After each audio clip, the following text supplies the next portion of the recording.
नमस्कार दोस्तों, आप सभी का बहुत बहुत स्वागत है श्वेता झा के चैनल में। आशा करती हूँ आप लोग स्वस्थ और मस्त होंगे। आज मैं आप सभी के लिए द ब्राह्मण एंड द थ्री ठग्स की कहानी लेके आई हूँ। यह कहानी ब्राह्मण और 3 ठग के बारे में है। आइए चलते हैं कहानी की ओर। एक समय की बात है, एक ब्राह्मण यज्ञ करने का निर्णय लेता है। उन दिनों यज्ञ में एक बकरे की बलि देना एक सामान्य प्रथा थी।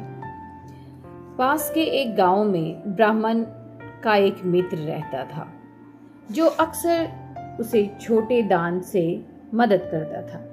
ब्राह्मण ने स्वयं से कहा, मुझे यकीन है कि मेरा मित्र मुझे एक नर बकरा देगा। मॉनसून आ चुका था और आसमान काले बादलों से घिरा हुआ था। ब्राह्मण अपने मित्र के घर उससे मिलने के लिए निकला। जब वह अपने मित्र के घर पहुंचा तो उसने कहा, मैं एक यज्ञ करना चाहता हूं और यज्ञ में बलि देने के लिए मुझे एक नर बकरे की आवश्यकता है। इतने में बस इतना ही? मित्र ने पूछा।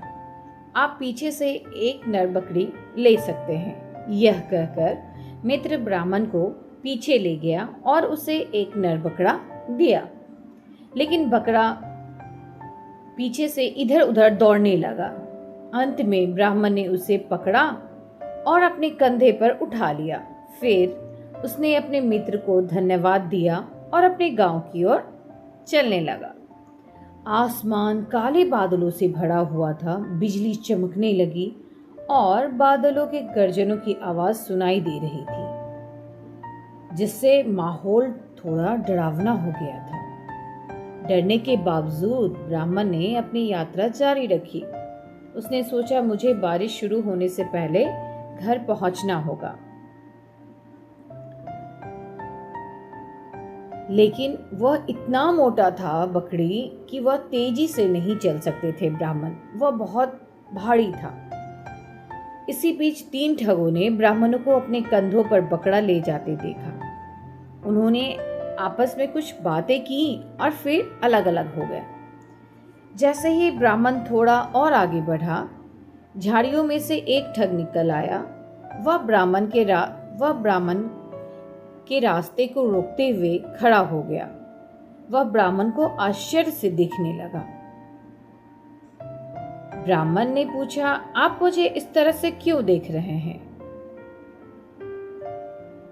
उस पर वह ठग ने कहा, आप एक ब्राह्मण की तरह दिखते हैं। उसने कहा। बात करने की कोशिश करते हुए ठगों ने ब्राह्मण को अपने बात में उलझाना शुरू किया। हाँ बिल्कुल, ब्राह्मण ने कहा, मैं एक ब्राह्मण हूँ। क्या तुम एक पवित्र धागा नहीं देख सकते जो ब्राह्मण जनेऊ पहनते हैं? उसके बारे में ब्राह्मण ने कहा, क्या तुम ये पवित्र धागा नहीं देख रहे? क्या तुम मेरे बाल नहीं देख रहे?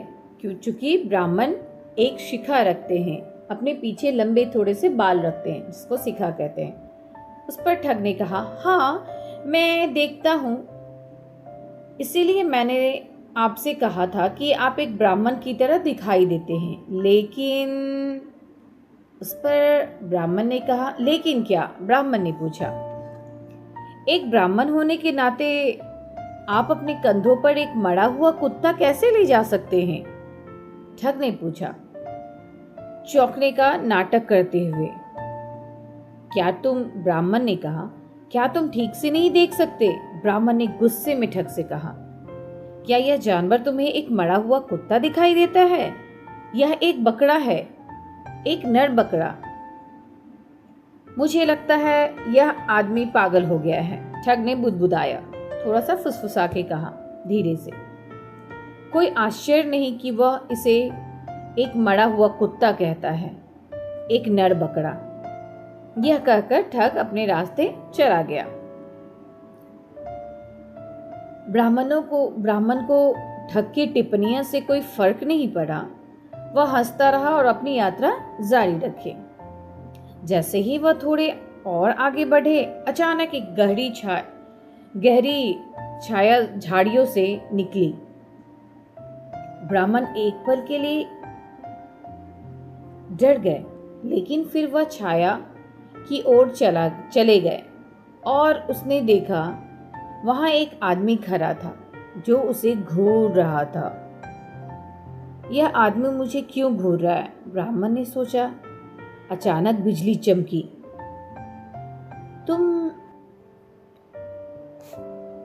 तुम किस तरह के ब्राह्मण हो? आदमी ने गुस्से में कहा। तुम्हें शर्म आनी चाहिए। मैं जानता हूं कि ब्राह्मण गाय की पूजा करते हैं, लेकिन इसका मतलब यह नहीं है कि तुम्हें अपने कंधों पर एक मरा हुआ बछड़ा ले जाना चाहिए। ब्राह्मण बहुत क्रोधित हो गया। उसने कहा, क्या तुम अंधे हो?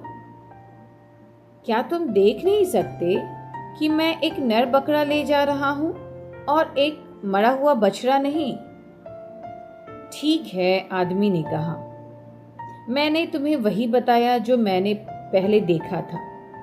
तुम अपने कंधे पर एक मरा हुआ बछड़ा ले जा सकते हो, जैसा तुम चाहो, तुम्हारी मर्जी। उस ठग ने कहा।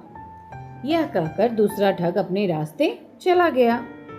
अचानक बिजली चमकी और बिजली चमकने लगी।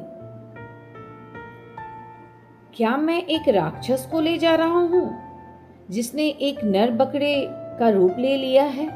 ब्राह्मण ने सोचा। मैं देख सकता हूं कि यह एक बकरा है। लेकिन पहले आदमी को यह एक मरा हुआ कुत्ता लगा, दूसरे व्यक्ति को यह एक मरा हुआ बछड़ा लगा, तीसरे को यह एक बछड़ा और एक बकरा लगा। यह कहकर ठग चला गया। ब्राह्मण सोच रहा था, जब मैं अपने दोस्त के घर से निकला था तो बकरा इतना भारी नहीं था, लेकिन अब इसका वजन धीरे धीरे बढ़ता जा रहा है। मुझे यकीन है कि यह एक नर बकरा नहीं है, बल्कि कुछ राक्षस है, और अब वह धीरे धीरे अपना असली रूप ले रहा है। इसीलिए मुझे अपने कंधों पर वजन महसूस हो रहा है। यह सोचते हुए ब्राह्मण ने बकरे को पकड़ा और उसे जमीन पर फेंक दिया, और उसने अपनी जान बचाने के लिए तेजी से दौड़ लगाई। वह भाग गया। ब्राह्मण भाग गया बकरे को छोड़कर। ब्राह्मण का पीछा कर रहे तीनों ठग जोर से हंसने लगे। हा हा हा हा हा हा हा। उन्होंने बकरे को उठाया और अपने रास्ते चले गए। तो बच्चों, हमें यह कहानी से क्या सीख मिलती है? हमें यह कहानी यह सिखाती है कि बुरी संगत और लगातार झूठ किसी भी व्यक्ति को भ्रमित कर सकते हैं और उसे गलत निर्णय लेने पर मजबूर कर सकते हैं, चाहे वह कितना भी बुद्धिमान क्यों न हो। हमें हमेशा अपनी बुद्धि और विवेक का उपयोग करना चाहिए और दूसरों की बातों पर आंख बंद करके विश्वास नहीं करनी चाहिए। जिस प्रकार ब्राह्मण बहुत अच्छे भाव से बकरे को ला रहा था बलि प्रदान करने और पूजा करने, पर ठग ने उसे भ्रमित कर दिया क्योंकि ठग बहुत ही चालाक थे। उन्हें यह बकरी चाहिए था और उन्होंने इतना कुछ उल्टा सीधा कहा। किसी ने बकरी को मरा हुआ कुत्ता कहा, किसी ने बछड़ा कहा, किसी ने कुछ तो किसी ने कुछ, और ब्राह्मण भी अपने आँख पे विश्वास न कर सके। वह तीनों ठग के बात में आ गए। इस प्रकार उन्होंने बकरे को छोड़ दिया। आप सभी को कैसी लगी यह कहानी? प्लीज़ लाइक, शेयर और कमेंट। फिर मिलते हैं अगली कहानी में किसी अगले सीख के साथ। अपना ख्याल रखें। Bye bye.